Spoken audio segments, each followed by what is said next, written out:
Bismillahirrahmanirrahim.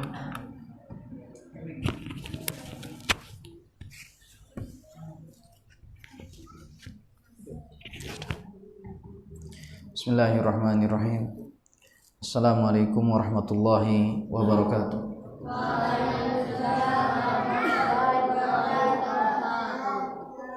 Innal hamdalillah nahmaduhu wa nasta'inuhu wa nastaghfiruh wa na'udzu billahi min syururi anfusina wa min sayyiati a'malina may yahdihillahu fala mudhillalah wa may yudlil fala hadiyalah.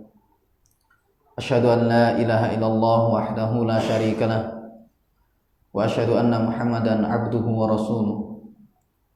Qala Allah ta'ala ya ayyuhalladzina amanu taqullaha haqqa tuqatih wa la tamutunna illa wa antum muslimun. Amma ba'du, faya ma'asyiral hadirin rahimani wa rahimakumullah. Alhamdulillah, kembali kita bisa melanjutkan kajian kita, yakni kitab Al-Adabul Mufrad karya Al-Imam Al-Bukhari rahimahullah, yang mana hadis ini berisi hadis-hadis yang berkaitan dengan adab. Di kesempatan ini kita akan membahas masih pada bab yang ke-51, yaitu adabul walidi wa birruhu liwaladihi. Bab pembahasan tentang adab orang tua dan berbuat baiknya orang tua itu kepada anaknya. Jadi jamaah sekalian, sebagaimana anak diperintahkan untuk berbuat baik kepada orang tuanya, maka orang tua pun juga dia harus berbuat baik kepada anaknya. Tentunya berbuat baik di sini adalah dengan apa yang atau sesuai dengan syariat. Ya, berbuat baik di sini dalam artian adalah berdasarkan timbangan syariat. Karena kadang seseorang itu menganggap baik sesuatu padahal itu bukanlah kebaikan. Seperti misalnya terkadang kita jumpai orang tua saking sayangnya kepada anaknya, maka dia pun tidak pernah melarang anaknya dari hal-hal yang tidak terpuji. Dengan alasan dia itu sayang kepada anaknya, akhirnya anaknya melakukan apa saja dia biarkan. Tidak sholat dibiarkan, ya. Misalnya lagi apa istilahnya itu, ura-uraan itu di jalan-jalan itu, ganggu orang lain dan lain sebagainya, dibiarkan. Pulang sampai larut malam tidak jelas kemana, dibiarkan. Tidak ada kontrol dari orang tuanya. Maka pada hakikatnya orang semacam ini bukanlah melakukan kebaikan, tetapi orang semacam ini adalah orang yang telah menjerumuskan anaknya ke dalam api. Dia mengira bahwasanya itu adalah baik, tapi sebenarnya dia adalah orang yang zalim kepada anaknya. Jadi jamaah sekalian, orang tua juga diperintahkan untuk berbuat baik kepada anak. Namun ingat bahwasanya berbuat baik kepada anak di sini tentunya adalah dengan cara yang dibenarkan menurut syariat. Jadi bukan sesuai dengan perasaan. Di dalam hadis yang ke-93, Al-Imam Al-Bukhari rahimahullah, beliau mengatakan, haddatsana Muhammad ibn Sallam qala akhbarana Abdul A'la ibnu Abdul A'la Al-Qurashi an Dawud ibni Abi Hindin an Amirin anna Nu'mana ibn Bashirin haddatsahu anna abahu intalaqa bihi ila Rasulillahi sallallahu alaihi wasallam yahmiluhu. Telah mengajarkan kepada kami Muhammad bin Sallam, dia berkata telah mengabarkan kepada kami Abdul A'la ibnu Abdul A'la Al-Qurashi dari Dawud bin Abi Hindin dari Amir, bahwasanya An-Nu'man bin Bashir menceritakan kepadanya bahwasanya ayahnya membawa dia kepada Rasulullah sallallahu alaihi wasallam. Ya, jadi An-Nu'man bin Bashir menceritakan kepada Daud bin, atau menceritakan kepada Amir, ya. Nu'man bin Bashir menceritakan kepada Amir bahwasanya ayahnya Nu'man bin Bashir ini membawa dia kepada Rasulullah sallallahu alaihi wasallam. Lantas ayahnya tersebut, yakni ayahnya Nu'man ini berkata, "Ya Rasulullah, inni ushiduka anni qad nahaltun Nu'mana kadza wa kadza." Kata ayahnya Nu'man, "Ya Rasulullah, sesungguhnya saya menjadikan engkau sebagai saksi bahwasanya saya sungguh telah memberi Nu'man ini dan itu." Jadi Nu'man ini diberi sesuatu oleh ayahnya. Faqala, kemudian Nabi sallallahu alaihi wasallam bersabda, "Akulla waladika nahalta?" Kata Nabi sallallahu alaihi wasallam, "Apakah semua anakmu itu engkau kasih seperti yang engkau berikan kepada Nu'man?" Qala la. Ayahnya Nu'man mengatakan, "Tidak ya Rasulullah." Kemudian qala, maka Nabi sallallahu alaihi wasallam bersabda, "Fa ashhid ghairi." Kata Nabi sallallahu alaihi wasallam, kalau seperti itu maka cari saksi lain selain aku, kata Rasulullah. Ya, cari saksi lain selain aku.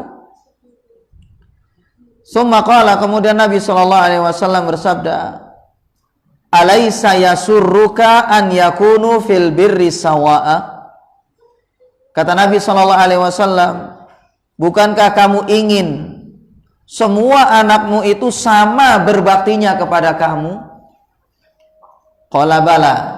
Kata ayahnya Nu'man, "Bala, tentu ya Rasulullah, saya ingin semua anak-anak saya baik sama saya." Qala, maka Nabi sallallahu alaihi wasallam bersabda, "Fala idzan." Kata Rasulullah, kalau kamu seperti itu, ya kamu jangan lakukan perbuatan kamu. Ya, kamu hanya memberi kepada Nu'man saja, kemudian yang lain gak kamu kasih. Qala Abu Abdillah Al-Bukhari, "Laisa syahadatu minan Nabi sallallahu alaihi wasallam rukhsatan." Abu Abdillah Al-Bukhari rahimahullah, beliau mengatakan, bukanlah persaksian dari Nabi sallallahu alaihi wasallam, yaitu Rasulullah tadi mengatakan, kalau gitu cari saksi lain selain saya, itu bukanlah rukhsah dari Nabi sallallahu alaihi wasallam. Jadi bukan berarti Rasulullah itu mengizinkan perbuatan ayahnya Nu'man.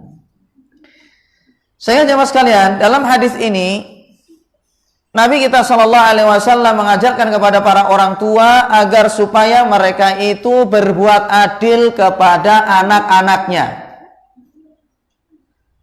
Jangan sampai nanti di situ orang tua ini hanya melebihkan salah satunya, kemudian yang lain disepelekan.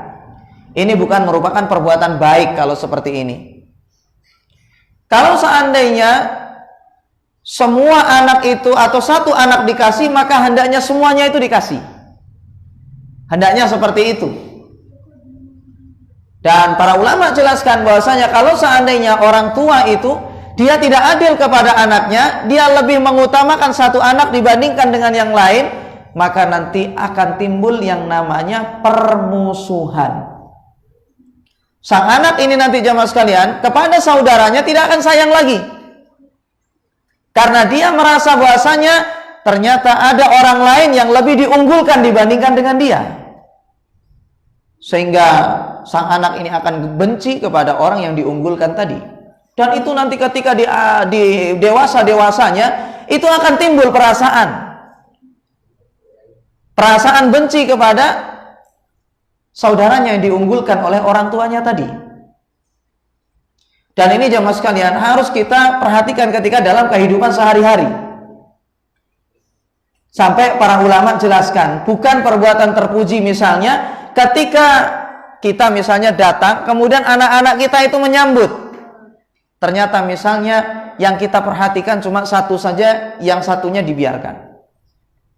Misal ada dua anak datang kepada kita misalnya, kemudian yang satu misalnya kita cium, kita gendong, kemudian yang lain, yang satunya lagi dibiarkan misalnya, maka ini adalah perbuatan yang tidak terpuji. Kalau seandainya nanti mereka ini datang semuanya menyambut, kalau satu digendong, maka yang lain juga harus digendong seharusnya. Kalau yang satunya dicium, berarti yang lain juga harus dicium. Jangan nanti di situ yang dicium cuma yang satunya, kemudian yang satunya lagi dibiarkan. Kemudian lagi misalnya ketika kita beri atau beli-beli mainan untuk mereka misalnya, yang dikasih misalnya cuma yang satunya tidak diberi, tidak dibelikan, maka ini tentunya adalah akan menimbulkan permusuhan nanti ketika sudah gedenya. Dan ini tidak terpuji. Kalau seandainya memang satu dibelikan, maka yang satunya hendaknya dibelikan. Kalau seandainya tidak bisa dua-duanya, nggak usah dibelikan. Kecuali mereka misalnya ya, mau bermain berdua dengan satu benda itu misalnya. Memang kita belikan satu untuk berdua misalnya ini. Tidak ada masalah kalau memang seperti itu. Dan mereka juga tidak ada masalah. Tapi terkadang kita itu lebih mengunggulkan salah satunya. Maka ini adalah hal yang tidak terpuji. Belinya sembunyi-sembunyi misalnya ya. Yang satunya saja dibelikan, yang satunya dibiarkan. Atau misalnya ketika berbicara. Ketika berbicara misalnya kalau yang satunya ngomong maka kita dengarkan dengan baik. Benar-benar kita respon. Kita simak perkataan dia, kita sanjung dia. Yang satunya kalau bicara dibiarkan. Jadi ini harus kita perhatikan itu. Hendaknya kita itu bersikap adil kepada mereka. Sebagian ulama mengatakan adil itu harus sama. Menurut sebagian ulama. Dan sebagian ulama mengatakan ya adil itu sebenarnya nggak harus sama. Yang penting memberikan haknya masing-masing. Seperti misalnya anak yang dewasa tentunya tidak sama nanti mainannya seperti anak yang masih kecil. Kalau yang dewasa ya mungkin mainannya sudah kendaraan dan seterusnya. Ya. Tapi kalau yang kecil ya nggak mungkin kita kasih motor kan gitu. Tapi intinya jamaah sekalian, kalau memang kita bisa untuk melakukan sama pada saat itu, maka hendaknya kita lakukan secara sama. Tidur misalnya, jangan nanti di situ tidur yang dikeloni cuma yang satunya saja, yang lain dibiarkan. Tidak boleh. Kalau seandainya ini akan menimbulkan permusuhan nanti. Tahu nanti yang satunya nangis-nangis ya, tidak rela misalnya, maka ini bisa saja ini adalah termasuk perbuatan zalim, bisa saja. Kalau memang ternyata itu akan memudaratkan kepada hubungan mereka. Ya, kadang seperti itu, kadang tidurnya cuma sama yang satunya. Ya, yang dikeloni cuma yang satu, yang lain ditaruh di luar, misalnya di ruang tamu dan seterusnya, dibiarkan. Jadi jamaah sekalian, ini harus kita perhatikan bagaimana orang tua itu bersikap baiknya kepada anaknya. Yaitu adalah orang tua hendaknya harus berbuat adil kepada anak-anaknya itu. Lihat di sini Nabi kita sallallahu alaihi wasallam. Ketika Abu Nu'man, ya, ayahnya Nu'man itu datang kepada Rasulullah, ya Rasulullah, saya ingin menjadikan Anda sebagai saksi karena saya sudah ngasih Nu'man ini dan itu. Dikasih sesuatu, harta di sana itu. Dikasih sesuatu, kemudian Nabi SAW tanya dulu.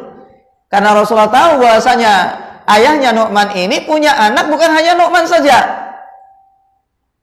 Rasulullah tanya, itu yang lain dikasih nggak sama kamu itu? Anak-anakmu yang lain itu, kamu kasih sama apa tidak? Kemudian ayahnya Nu'man jujur, dia mengatakan, tidak ya Rasul, saya cuma ngasih Nu'man saja, saya ingin Anda menjadi saksinya. Maka kemudian Nabi SAW menolak. Kata Nabi SAW, tidak, kalau begitu cari saksi yang lain selain saya. Dalam riwayat Bukhari dikatakan, la tushhidni ala jaurin. Kata Nabi SAW, ya, dalam riwayat Bukhari, riwayat Bukhari. Yani kata Rasulullah, la tushhidni ala jaurin. Ini riwayat yang lain. Kalau begitu, kata Rasulullah, jangan kamu jadikan saya ini sebagai saksi atas sesuatu yang tidak benar. perbuatan yang tidak adil, jaur. Itu bisa diartikan zalim, bisa diartikan dia itu adalah sesuatu yang tidak rata. Kemudian Nabi SAW bertanya kepada Abu Nu'man, bukankah kamu pengen anak-anakmu itu juga sama, semuanya itu baiknya sama kamu? Kamu kan tidak ingin nanti di situ ada anak baik, kemudian yang lain gak baik. Kamu inginkan semuanya itu baik sama kamu. Kemudian Abu Nu'man mengatakan, tentu ya Rasulullah, saya ingin ya semuanya itu baik sama saya. Gak ada nanti di situ yang benci kepada saya. Maka kemudian Nabi SAW katakan, kalau gitu kamu jangan lakukan itu. Kalau kamu kasih Nu'man, yang lain juga harus dikasih. Jadi kata bahasa Banyuwanginya itu, jangan pelese ya. Jangan pelese, cuma siji tok. Sehingga jemaah sekalian, dalam hadis ini menunjukkan bahwasanya orang tua hendaknya dia bersikap adil kepada anak-anaknya. Meskipun sebagian ulama mengatakan bahwasanya kalau tidak adil itu hukumnya makruh saja, tidak sampai haram.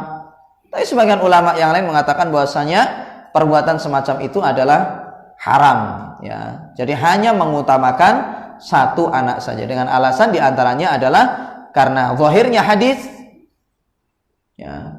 Kemudian juga itu akan menimbulkan kemudaratan. Bisa saja nanti akan menimbulkan kemudaratan karena nanti di situ anak ini akan iri kepada saudaranya yang dilebihkan, yang diunggulkan. Setidaknya nanti di situ dikhawatirkan ada dendam di antara mereka. Yang nanti di situ akan rusak hubungan mereka ketika mereka sudah dewasa.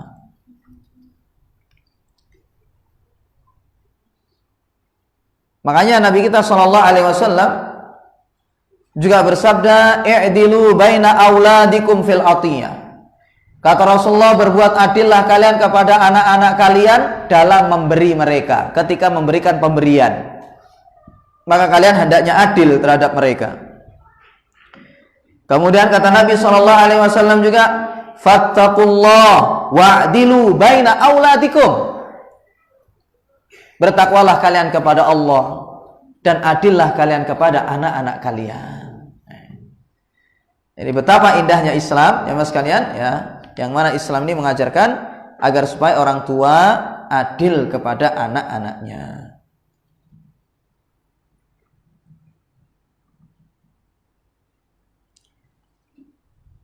Kemudian bab yang ke-52. Pada bab yang ke-52 ini Al-Imam Al-Bukhari rahimahullah mengatakan babun birrul abi liwaladihi. Bab berbuat baiknya sang ayah kepada anaknya. Berbuat baiknya sang ayah kepada anak-anaknya. Pada hadis yang ke-94 Al-Imam Al-Bukhari rahimahullah mengatakan haddatsana Ibnu Makhlad an Isa ibnu Yunus anil Wassafi an Muharib, ya, an Muharib ibni Dithar an Ibni Umar qala innama sammahumullahu abraran li'annahum barrul aba'a wal abna'a kama anna liwalidika 'alaika haqqan kadzalika liwaladika 'alaika haqqan. Telah mengajarkan kepada kami Ibnu Makhlad dari Isa bin Yunus, dari Al-Wassafi, dari Muharib bin Dithar, dari Ibnu Umar, dia berkata, hanyalah Allah menamakan mereka sebagai orang-orang yang baik dikarenakan mereka itu berbuat baik kepada ayah-ayah mereka dan mereka berbuat baik kepada anak-anak mereka. Sebagaimana orang tua memiliki hak yang harus engkau tunaikan, demikian pula anakmu juga memiliki hak yang harus kamu tunaikan. Hadis ini jamaah sekalian, ya, secara sanad maka dikatakan hadisnya adalah dhaif. Hadisnya adalah dhaif. Tetapi bukan berarti nanti karena dhaifnya hadis ini kemudian orang tua berarti tidak wajib untuk berbuat baik kepada anak-anaknya. Karena terdapat banyak dalil yang memang menunjukkan bahwasanya orang tua harus berbuat baik kepada anak-anaknya. Karena anak itu adalah merupakan amanah yang Allah Subhanahu wa taala berikan kepada manusia. Dan yang namanya amanah itu harus ditunaikan dengan baik. Dan melanggar amanah itu adalah merupakan dosa besar.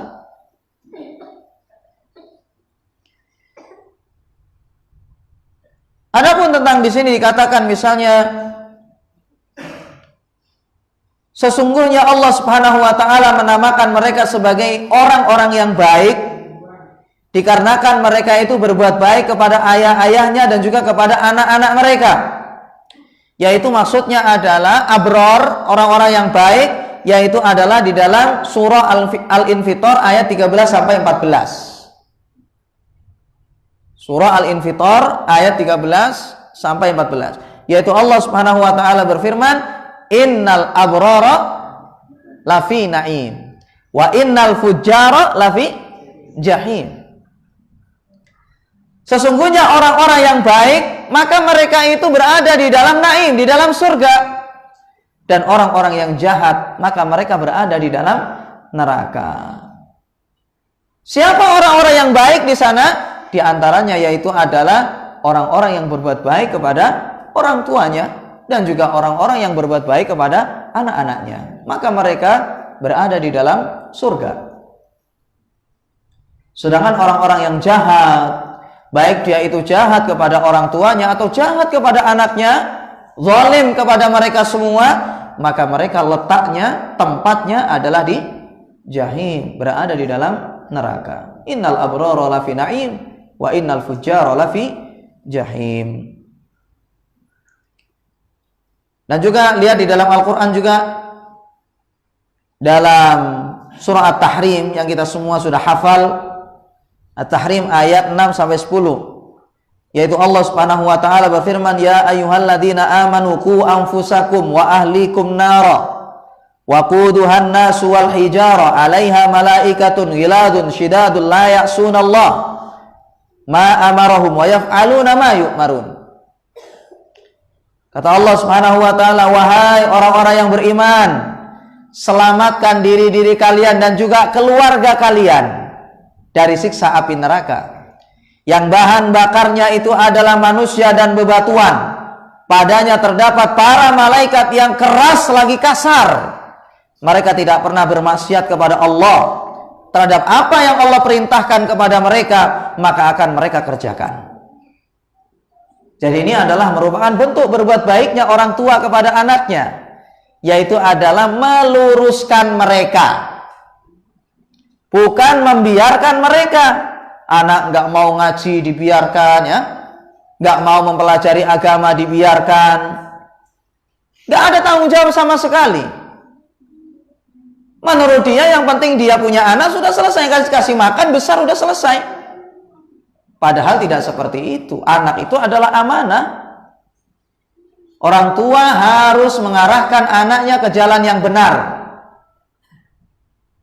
Orang tua harus berusaha menyelamatkan anaknya dari siksa api neraka. Tidak boleh nanti di situ dibiarkan. Karena jemaah sekalian, sebagian kita betapa acuh sekali kalau anaknya itu nggak ngaji. Kalau nggak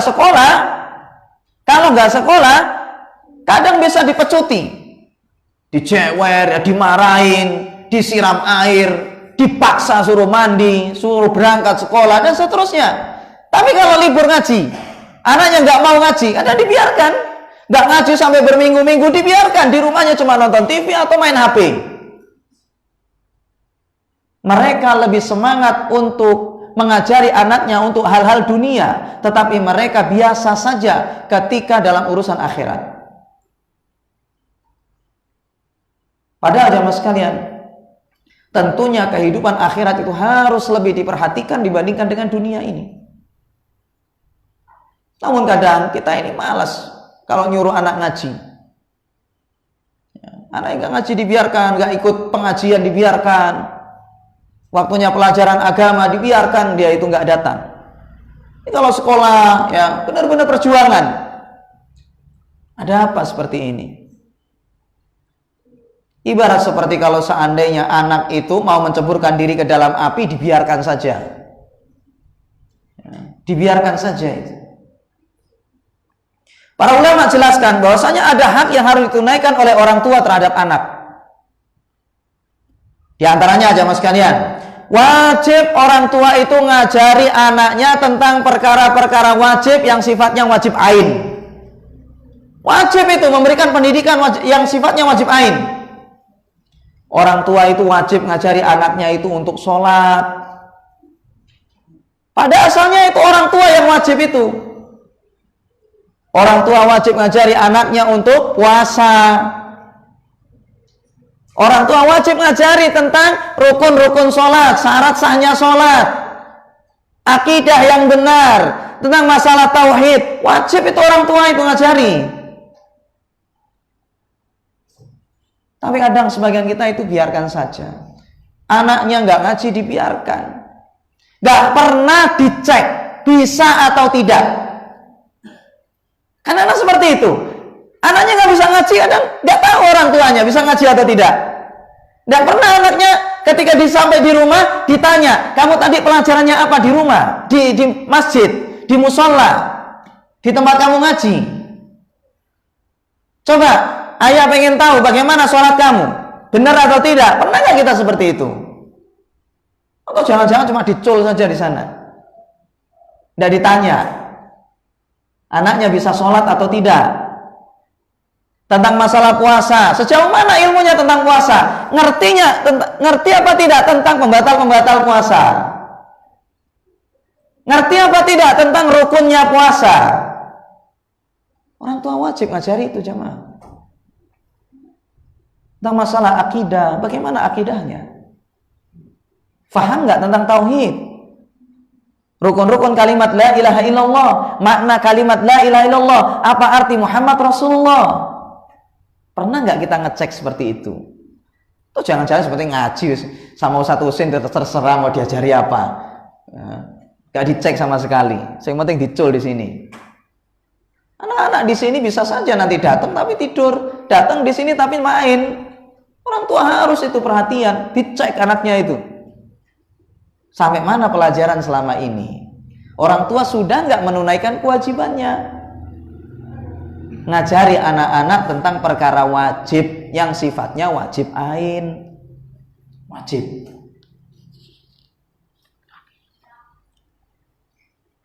Kemudian yang berikutnya, kata para ulama, wajib orang tua itu ngajari anaknya adab-adab syar'i.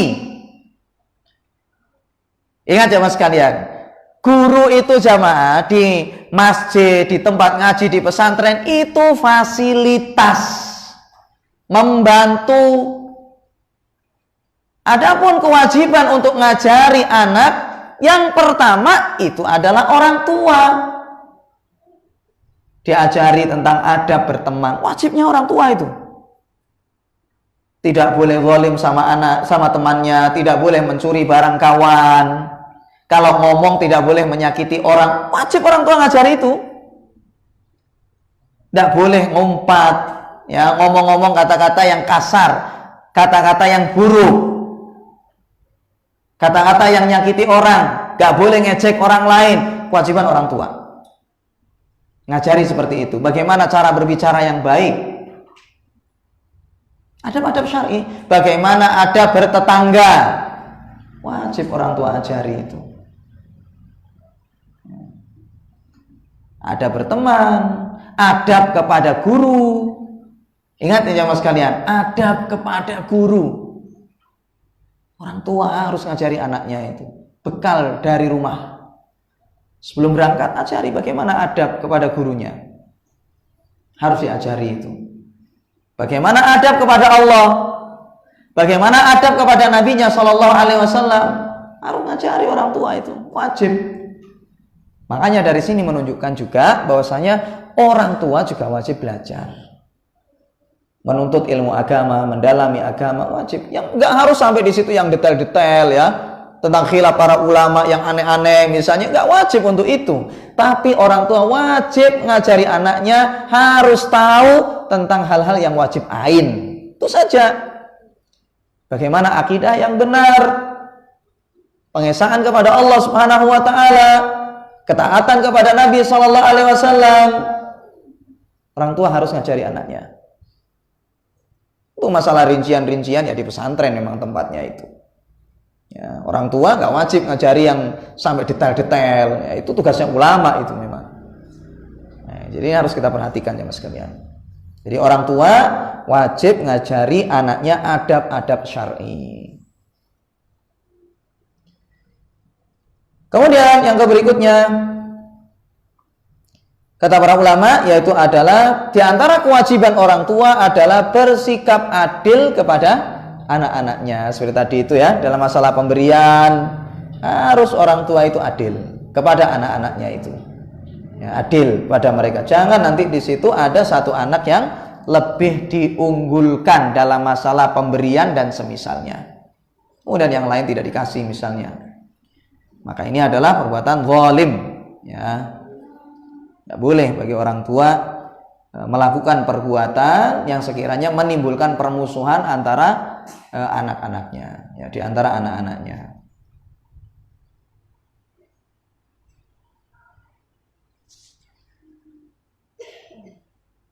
Kemudian, ya mas sekalian, bab yang berikutnya, bab yang ke-53. Babun man la yarham la yurham. Ini insyaallah sudah pernah kita singgung di hadis yang ke-9 berapa? 91 itu. Tapi enggak masalah kita baca lagi. Berkata Imam Al-Bukhari rahimahullah, bab pembahasan tentang man la yarham la yurham. Orang yang tidak menyayangi maka tidak akan disayang.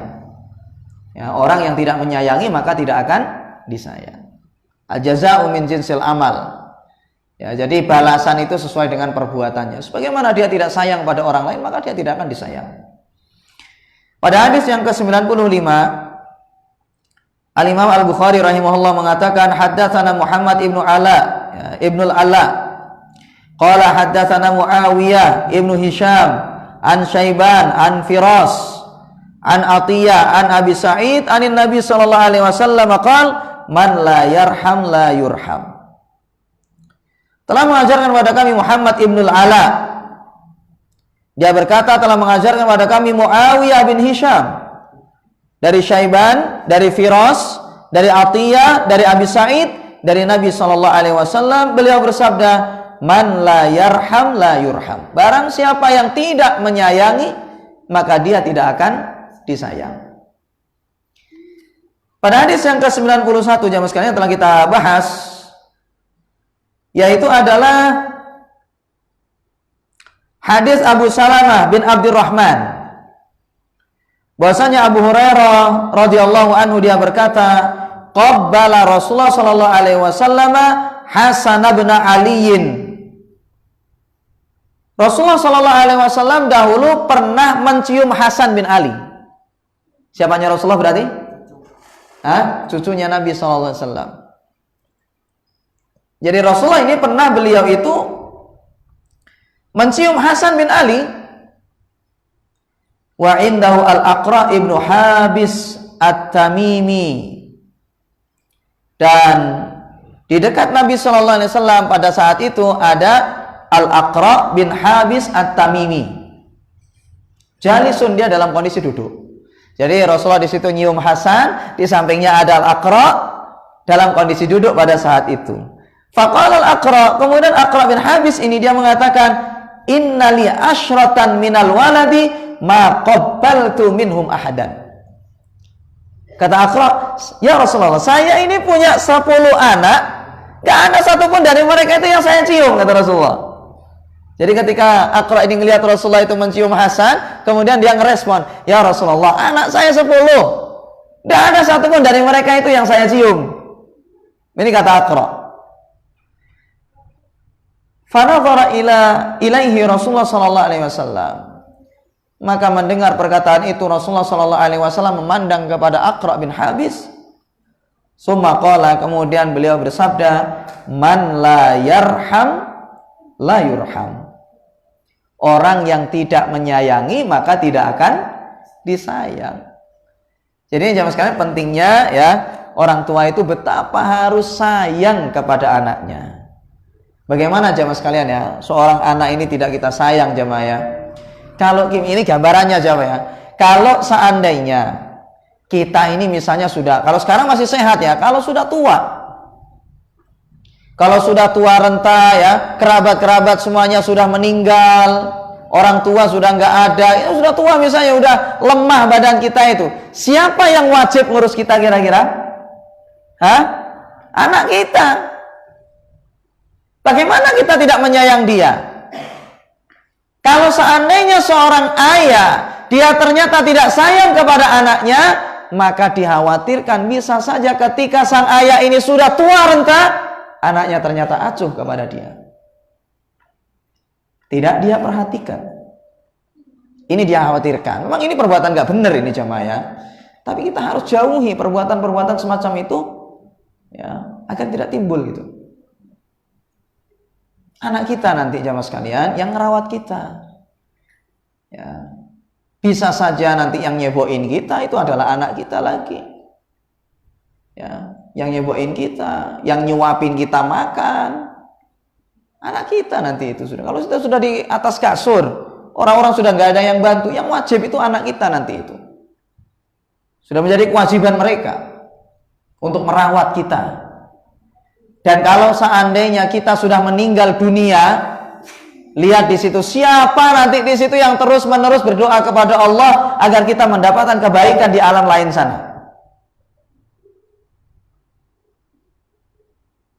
Jadi jamaah sekalian, ketika kita ini sudah bersama teman, memang mungkin serasa lebih sayang sama teman itu daripada anak-anak kita kadang.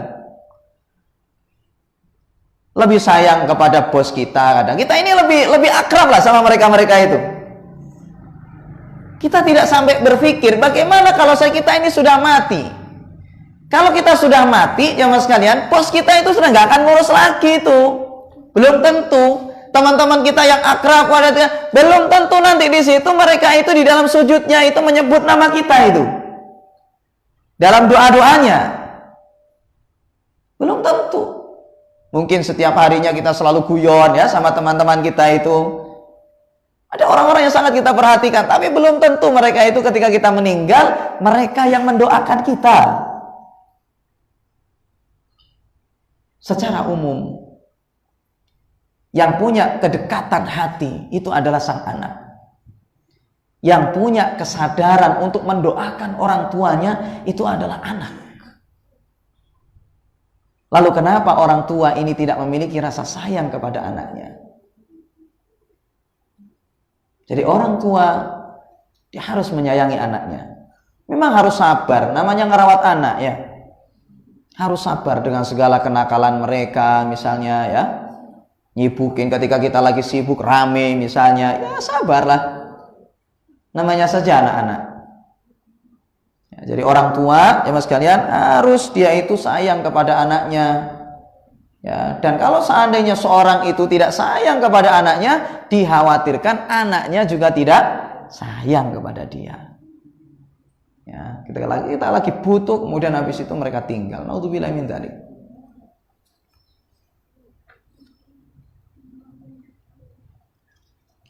Dan seringkali kalau orang tua itu sayang kepada anaknya, maka anak itu pun juga sayang kepada orang tuanya. Tapi ingat, bukan berarti nanti di situ kita sayang kepada mereka, kemudian habis itu kita biarkan saja begitu. Ya, ada khauf, ada rojaan itu gambarannya ya. Kalau kita kepada Allah itu kan ada rasa harap, ada juga rasa takut kan itu kan. Jadi ya anak kita itu ya dari satu sisi kepada kita itu ya harus kita sayang itu, harus sayang kepada kita. Tapi dari satu sisi yang lain juga anak itu harus ada rasa segan kan itu. Harus ada takutnya, harus ada segannya. Di samping ada cinta ya kepada orang tua itu, ada juga di sana ya harapan, ada juga di situ rasa takut juga. Jangan nanti di situ anak itu dibuat takut aja, salah juga itu.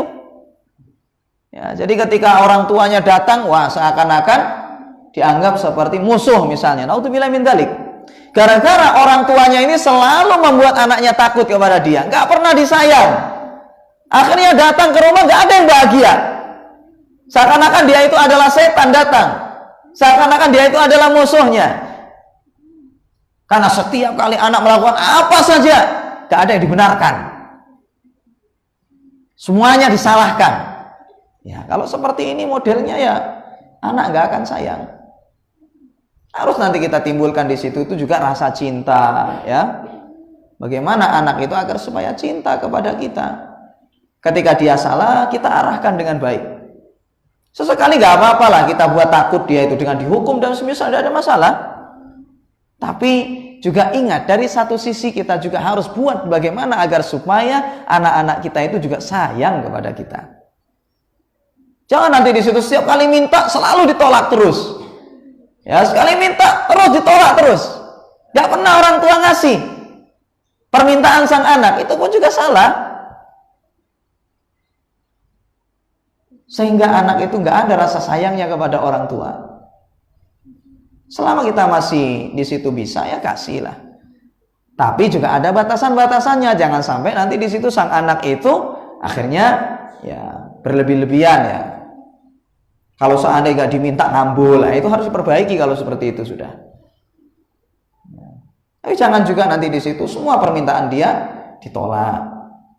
Jadi buat nanti di situ sang anak itu dari satu sisi dia cinta juga. Ada juga lah nanti di situ ya, hal-hal harapan yang wajar yang dibolehkan kepada orang tua. Ada juga di situ juga rasa takut. Ada segannya. Apalagi juga di situ sering kali karakternya sang anak itu juga mengikuti orang tuanya. Sering kali begitu. Ya. Jadi harus kita perhatikan ya sikap kita kepada anak-anak kita itu.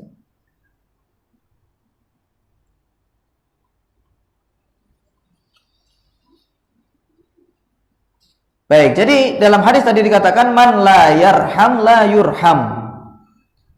Orang yang tidak menyayangi maka dia tidak akan disayang. Tapi ingat bahwasanya sang anak itu harus sabar juga, ingat ya, sama orang tua. Kita telah jelaskan tentang adab anak kepada orang tuanya, bagaimana berbaktinya sang anak kepada orang tuanya telah kita jelaskan. Orang tua sejahat apapun, bagaimanapun juga sang anak harus tetap berbakti kepada orang tuanya. Sejahat apapun ya orang tuanya itu. Sejahat apapun, ingat, sejahat apapun, sezalim apapun orang tua, harus sang anak itu berbakti kepada orang tuanya. Harus berbakti sama orang tua. Sebagaimana juga orang tua juga begitu. Siapapun anak kita, ingat bahwasanya dia itu adalah anak kita. Sejahat apapun anak kita, naudzubillah min dzalik, sejahat apapun, maka kita harus sayang kepada mereka itu.